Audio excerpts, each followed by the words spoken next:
Transportasi massal, transportasi umum itu tidak diukur dari laba, tetapi adalah diukur dari keuntungan sosial. Contoh kayak kereta cepat, menumbuhkan titik-titik pertumbuhan ekonomi, kemudian juga menumbuhkan UMKM, warung-warung yang berjualan di titik-titik pertumbuhan ekonomi baru itu. Ini, jadi kita harus tahu masalahnya dulu. Ya. Di Jakarta itu kemacetannya sudah parah. Ini sudah sejak 30 tahun, 40 tahun yang lalu, 20 tahun yang lalu. Dan Jabodetabek juga kemacetannya parah. Termasuk Bandung juga kemacetannya parah. Dari kemacetan itu, negara rugi secara hitung-hitungan, kalau di Jakarta saja kira-kira 65 triliun per tahun. Kalau Jabodetabek plus Bandung kira-kira sudah di atas 100 triliun per tahun. Nah, untuk mengatasi itu, kemudian direncanakan dibangun yang namanya MRT, LRT, kereta cepat. Dan sebelumnya lagi KRL, ada juga kereta bandara, agar masyarakat berpindah dari transportasi pribadi, mobil atau sepeda motor ke kereta cepat, MRT, LRT, kereta bandara, KRL. Dan kerugian itu bisa terkurangi dengan baik. Dan prinsip dasar transportasi massal, transportasi umum itu adalah layanan publik. Ini kita juga harus mengerti, bukan mencari laba. Jadi, sekali lagi, transportasi massal, transportasi umum itu tidak diukur dari laba, tetapi adalah diukur dari keuntungan sosial. Social return on investment. Apa itu? Tanya pengurangan emisi karbon,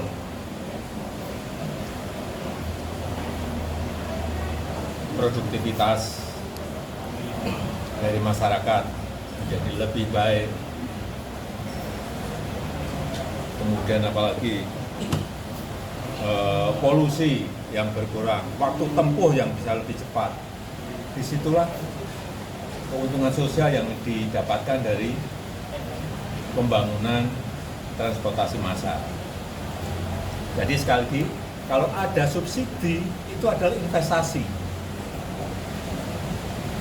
bukan kerugian. Kayak MRT,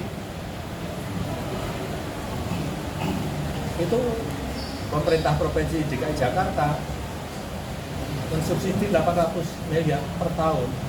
Itu pun baru dari Lebak Bulus sampai ke HI. Nanti kalau semua rute sudah selesai, diperkirakan 4,5 triliun dari hitung-hitungan kami dulu 12 tahun yang lalu. Dan memindahkan masyarakat, memindahkan orang dari mobil pribadi, dari sepeda motor, mobil ke transportasi umum, transportasi massal juga tidak mudah. Merubah karakter itu tidak mudah. Tetapi yang kita lihat, MRT itu sukses mengangkut penumpang.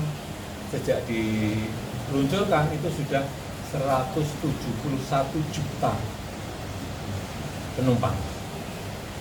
Kereta cepat sejak mulai meluncur sampai sekarang sudah mengangkut 12 juta orang. Dan yang lain-lainnya. KRL saya belum punya data, LRT saya belum punya data. Tetapi dari MRT tadi 171 juta penumpang, kemudian kereta cepat 12 juta penumpang, patut kita syukuri karena sudah ada pergerakan perpindahan dari mobil pribadi, dari kendaraan masuk ke transportasi umum massal. Itu yang tidak mudah. Dan ini juga bertahap, tidak langsung orang berbondong-bondong ke transportasi massal yang kita miliki, tidak. Jadi sekali lagi kita juga harus berhitung multiplier efek ekonominya. Contoh kayak kereta cepat menumbuhkan titik-titik pertumbuhan ekonomi, kemudian juga menumbuhkan UMKM, warung-warung yang berjualan di titik-titik pertumbuhan ekonomi baru itu. Kemudian wisata juga di Bandung, saya kira dengan adanya bus juga bisa meningkat dengan baik, nilai properti juga naik karena adanya bus. Saya kira kemanfaatannya seperti itu. Dan sebagai pembanding, kalau kita lihat transportasi massal di negara yang lain juga sama, hitungannya pasti adalah itu hitungan investasi, baik di Korea, di China, di Jepang, di Eropa, seperti di Metro Paris itu subsidinya juga hampir 50%.